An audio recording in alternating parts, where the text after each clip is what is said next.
আমি আজকে বক্তব্য দিচ্ছি এখানে আল্লাহর কসম, আমার এই সময় থেকে আমি যে কথাগুলো বলবো আগামী 5 মিনিট, আমি শুধু বেনামাজিকে উদ্দেশ্য করে বলবো। কাকে উদ্দেশ্য করে বলবো? নামাজিরা নিজের উপরে নিয়েন না। আমি এবার আমার এলাকা বলি কুমিল্লা নাঙ্গলকোট। আমার বাড়ি কোথায়? কুমিল্লা নাঙ্গল। আমার এলাকায় ফজরের নামাজ 4 রাকাত। কয় রাকাত? জোহরের নামাজ 12 রাকাত। কত রাকাত? আসরের নামাজ 8 রাকাত। কত রাকাত? মাগরিব 7 রাকাত। কত রাকাত? একটু আমার সঙ্গে সঙ্গে বলিন, কেমন ভাল লাগে শুনতে। ঈশার নামাজ 15 রাকাত। কত রাকাত? 15 রাকাত। আমি প্রশ্ন করলাম আমার আম্মারে, যে আম্মা ফজরের নামাজ 4 রাকাত কেমনে হইল? তো 2 রাকাত ফরজ। 2 রাকাত সুন্নত, 2 রাকাত ফরজ। কত হইল? আমি বলছি আম্মা ফজরের নামাজ তো ফরজ 2 রাকাত। এই ফরজের আগে 2 রাকাত সুন্নত আছে, কিন্তু এটাকে আলাদা করে বলতে হবে। এটাকে কি করে বলতে হবে? সুন্নাহ। আমি বললাম আম্মা জোহরের নামাজ কেমনে 12 রাকাত? ফজর আমি মেনে নিছি, সুন্নতে মুআক্কাদা 2 রাকাত আছে, ফরজ 2 রাকাত আছে। কত রাকাত হলো? এটাতে কোনো তর্ক করার কিছু নাই। তবে ফরজ কয় রাকাত? মানে কত রাকাত না পড়লে সে লোক কুফরি করেছে? 4 রাকাত না 2 রাকাত? মানে ফজরের নামাজ একজন লোক কত রাকাত না পড়লে কুফরি করেছে? 2 না 4? 2 রাকাত না পড়লে কুফরি করেছে। বুঝেছেন? আসেনি? মানে 4 রাকাত না পড়লে যে কুফরি হবে তা না। আমি কিন্তু আগে বলেছি, বেনামাজিদেরকে বলতেছি তোমরা নামাজকে ভয় পাও না। আমি এটা দায়িত্ব নিয়ে বলতেছি, অসুবিধা নেই। হ্যাঁ ইনশাআল্লাহ, ওকে। আমি বললাম আম্মা জোহরের নামাজ কেমনে গো 12 রাকাত? আমার আঞ্চলিকতা। আমার আম্মা সহজ সরল মানুষ, উনি খুব মাশাআল্লাহ নামাজি মানুষ, আল্লাহ ওনাকে কবুল করুক। তারপরও গ্রামের মানুষ যেমন হয় উনি ঠিক তেমনই, একবারে এক্সট্রা অর্ডিনারি কিছু না, ওকে। আবার একবারে নরমাল না, ঠিক গ্রামের মা। উল্টো পাল্টা গুলো আগে মারতো দূরে, হ্যাঁ, একবারে ঠিক গ্রামের মাই। ঝগড়া হলে দেখা যায় আরেকজনের দোষ, মাইক দিত আমগো আমার ভাইদেরকে, কচ্ছু গেছুস কে, ঠিক ওরকমই আমার আম্মা। তো কয় যে বড় সুন্নত 4 রাকাত। কোন সুন্নত 4 রাকাত? ফরজের আগে। ফরজ 4 রাকাত। কত হলো? কইলাম আম্মা ঠিক আছে 8 পাইলাম। এরপর ছোট সুন্নত 2 রাকাত। কত হইল? কইলাম আম্মা 10 পর্যন্ত কিন্তু আমি বুঝছি, কারণ এখানে 6 রাকাত সুন্নতে মুআক্কাদা আছে। বাকি 2 রাকাত কেমনে এসে 12 রাকাত জোহর নামাজ হইল? 2 রাকাত নফল। আমি কেমন নফলের তো কোনো হিসাব হয় না। 4 রাকাত নফল করতে তাহলে জোহর নামাজ 14 রাকাত করা যাবে। কারণ যদি নফল 2 রাকাত অ্যাড করে যদি জোহরকে 12 বানানো যায়, তাহলে আরো 2 রাকাত নফল অ্যাড করে 14 বানানো যাবে। কই কেমনে? আমি কিছু যেমনি 2 রাকাত অ্যাড হয়ে 12 হয়েছে, এমনি 2 রাকাত অ্যাড হয়ে 14। বুঝাইতে পারিনি? বুঝাইতে পারিনি মনে কি? আমি কি ভুল শিক্ষা দিচ্ছি মানুষকে? না, আমি আমার আম্মাকে বললাম যে আম্মা 10 পর্যন্ত আমি বুঝতে পারছি যে এখানে 4 রাকাত আছে, যেটা না পড়লে মানুষ কুফরি করে, শিরিক করে, মানুষের ঈমান থাকে না, ওর মুসলমানিত্ব থাকে না। আল্লাহ নবী বলেছে মুশরিক কাফের আর মুসলমান মুমিনের মধ্যে পার্থক্য হচ্ছে নামাজ। এই হলো জোহর 4 রাকাত না পড়লে এই লোক আর এই হিন্দু বৌদ্ধ খ্রিস্টানের মধ্যে পার্থক্য তেমন কিছু থাকে না। কিন্তু আমি আমার আম্মারে বললাম যে আম্মা বাকি 6 রাকাত সুন্নত মুআক্কাদা, এটার বিশাল বড় বেনিফিট আছে, আমি ওই বেনিফিটটাও বলবো ইনশাআল্লাহ। বললাম আম্মা 12 কেমনে হলো তাইলে? তো তোরে আমি আগেও বলছি 2 রাকাত নফল 12 রাকাত। বললাম আম্মা নফল অর্থ বেশি। নফল অর্থ কি? আরবিতে নওয়াফিল বলে, জিয়াদা বলে। কি বলে? এই গাজীপুরে কেউ বিদেশি দেশ থাকে, সৌদি আরব, দুবাই, ওমান, কুয়েত, এগুলো থাকে। আমাদের এদিকে প্রচুর প্রবাসী আছে, ওরা আরবি বোঝে। আছে কেউ এখানে প্রবাসী? زيادة أنت معلوم زيادة يا أخي؟ معلوم زيادة؟ ها؟ تدري وش المعنى زيادة؟ زيادة يعني زيادة. ها زيادة.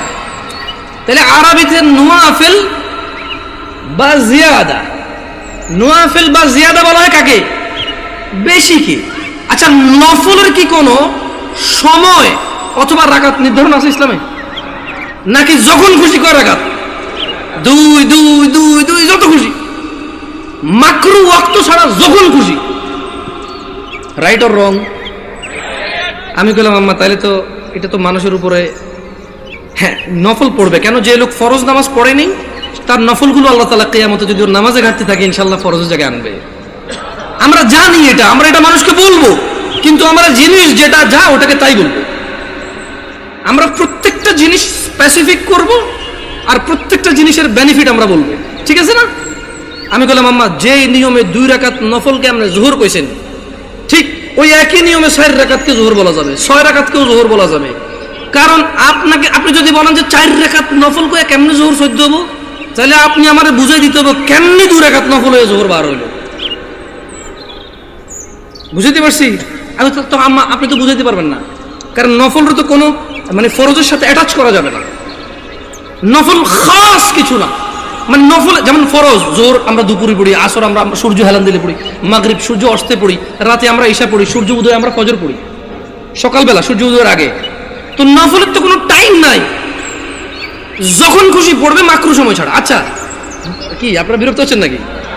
এবার আসি আমার এলাকার ঈশার নামাজ 15 রাকাত কেমনে।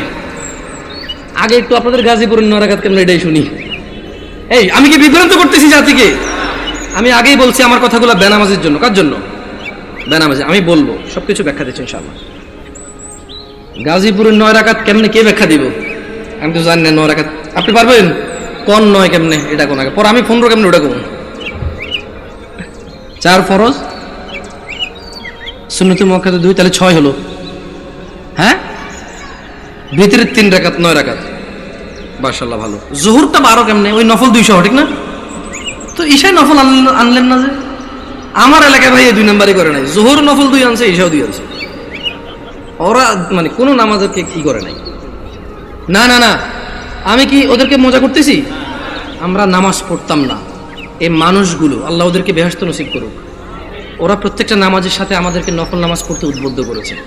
ওরা চিন্তা করেছে যে যদি 2 রাকাত পড়তে বলি, এই অনেক বছর থেকে নামাজ পড়ে না, ইনশাআল্লাহ এর কবরের তলায় ঘাটতি হবে, ঘাটতিটা পূরণ করবে ইনশাআল্লাহ। ওই নেক নিয়তে কিন্তু বলছে। শোনেন, আমি বুঝি না তা না, কিন্তু ভুল বুঝিয়েন না আমার, আমি আগে বলছি। বাট আমি চাচ্ছি যারা নামাজ পড়ে না ওরা তো ভয় পেয়ে যায় 15 শুনলে। আমি বুঝাতে পারছি না, পারি নাই। এই ছোট ভাই তোমরা কিন্তু খুব বিশৃঙ্খল, তোমাদের বড়দের উচিত তোমাদেরকে সামলানো। তোমরা মেলায় আসোনি ছোট ভাই, তোমরা মেলায় আসোনি, তোমরা জীবন ব্যবস্থা শিখতে এসেছো, আগামী জীবন কিভাবে যাপন করবে সেটা শিখতে আসছো। তোমরা মেলায় আসোনি। যাই হোক, বাচ্চাদের দোষ দিয়ে লাভ নাই, মাহফিল কমিটির বেশিরভাগ জায়গায় গরু জবা দিয়ে বিরিয়ানি খাওয়ায়, এটা একটা উৎসবই, সব পোলাপান খেলবে, দুর্ব অসুবিধা কোথায়? ওরা যদি বুঝতো এটা একটা শিক্ষণীয় জায়গা, একটা ক্লাস হবে এখানে, একটা সেমিনার হবে যেখানে মানুষ ন্যায় অন্যায়ের পার্থক্য করবে, ওরা এটা করতো না। ওদেরকে ঠিক হওয়ার আগে মুরব্বীদের ঠিক হতে হবে, ওয়াজ মাহফিলকে অনুষ্ঠানের কথা বাদ দিতে হবে, এটা একটা শিক্ষণীয় জায়গায় রূপান্তরিত করতে হবে। এবার আসেন আমার এলাকায় 15 কিভাবে? আরে আমি জানি ভুল করে ফেলেনি, আল্লাহ হিসেবে ভুল না হইলে দাঁড়ান মনে করে লই। বড় সুন্নত 4, বড় সুন্নত কত? ফরজ 4 কত? ছোট সুন্নত 2 কত? নফল 2 কত? ভিতর 3 কত? 15। আমি কইলাম আম্মা এটা ঈশার নামাজ? ও হ্যাঁ। ছোটবেলা থেকে আমি যতটুকু দিন, আমার আম্মা অনেকটা পরিবর্তন হয়েছে আলহামদুলিল্লাহ। উনি ওখানে যায়, মসজিদে নামাজ পড়ে, তারাবির সময় সৌদি আরবে মহিলারা নামাজ পড়তে পারে, যায় নামাজ টামাজ পড়ে আলহামদুলিল্লাহ। আস্তে আস্তে বলে যে আরে হুত আটা যে কি ভুলের মধ্যে আসি, মকসুদুল মুমিন এগুন হরি হরি শেষ আটা। আমি বলছি আম্মা আলহামদুলিল্লাহ, আল্লাহকে ভয় করেন, ইনশাআল্লাহ আল্লাহ ভালো পথ দেখাবে। বললাম না, গ্রামের সহজ সরল মানুষ, যতটুকু দিন আপনি শিখাবেন শিখবে, কিন্তু যদি সোর্সটা ভালো না হয়, দিন শিক্ষার সোর্সিংটা যদি ভুল হয়, তাহলে জীবন শেষ। তাহলে জীবন কি? আমি বললাম আম্মা এখানে একটা আপত্তি আছে আমার। প্রথম কথা হইল, জোহরের সময় বুঝাই ফেলছি নফল এই নামাজের অংশ না, জোহরের সময় বুঝাই ফেলছি এই নামাজের অংশ না, নফল মানে ফরজ নামাজের অংশ না, ঈশার নামাজের অংশ না। দ্বিতীয়ত আম্মা ভিতর নামাজ কেমনে এসা হইল? যেমন উনিও কিন্তু হিসাব দিয়েছে সেম হিসাব, ঈশার নামাজ 9 রাকাত, 4 ফরজ, 2 সুন্নতে মুআক্কাদা, 3 ভিতর।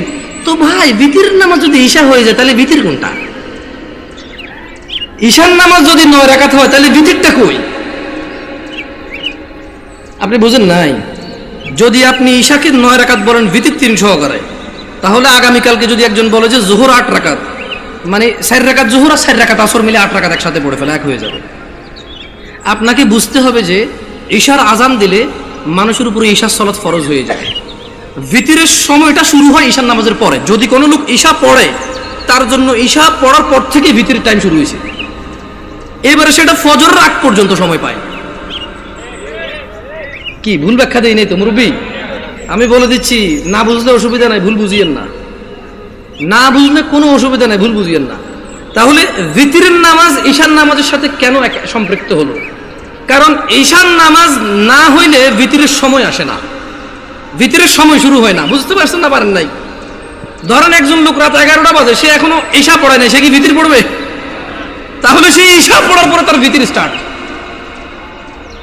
তাহলে আপনি যদি এই যুবককে বলেন ঈশান নামাজ 15 রাকাত, গাজীপুরে বুঝছি একটু মায়া দয়া করে 9 রাকাত করেছেন, তারপরে তো বলাবেন পড়ে বলে মনে হয় না।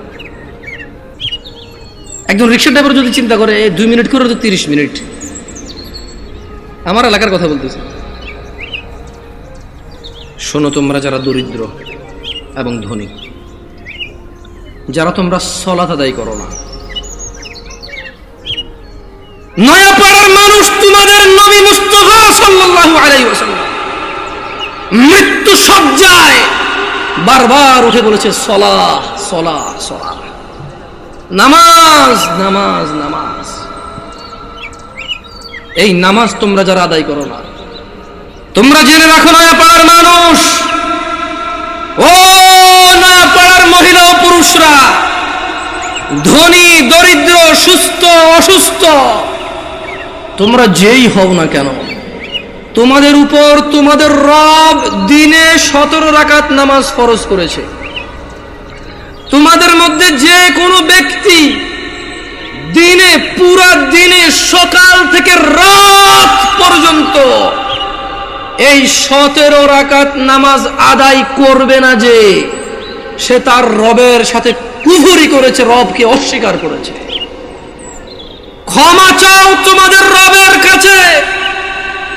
আজকের এই মাহফিল তোমাদের জীবনের নামাজ ত্যাগের ইতির দিন হোক। আজকের এই নয়াপাড়ার মাহফিল তোমাদের জীবনের 5 ওয়াক্ত 17 রাকাত নামাজের সূচনার দিন হোক। ও নয়াপাড়ার মানুষ, তোমরা যারা দিনে 5 ওয়াক্ত 17 রাকাত ফরজ আদায় করো, এই 17 রাকাতের সাথে তোমরা যারা ফজরে 2 রাকাত সুন্নত, জোহরে 6 রাকাত সুন্নত, মাগরিবে 2 রাকাত সুন্নত, ইশায় 2 রাকাত সুন্নত, তোমরা যারা পুরো দিনে মাত্র 12 রাকাত সুন্নতে মুআক্কাদা পড়ো, খুশি হয়ে যাও। তোমাদের মুস্তাফা সাল্লাল্লাহু আলাইহি ওয়াসাল্লাম, তোমাদের ভালোবাসার নবী বলেছে, যে ব্যক্তি দিনে 12 রাকাত সুন্নতে মুআক্কাদা আদায় করবে, তার জন্য আল্লাহ প্রতিদিন জান্নাতে একটা ঘর বানাবে। ও নয়াপাড়ার মানুষ, কি মিস করতেছো? নয়াপাড়ার মানুষ, তোমাদের রাসূল প্যারে হাবিব সাল্লাল্লাহু আলাইহি ওয়াসাল্লাম বলছেন, ফজরের 2 রাকাত সুন্নত এ পুরো দুনিয়া আর দুনিয়াতে যা কিছু আছে সব কিছুর চাইতে উত্তম।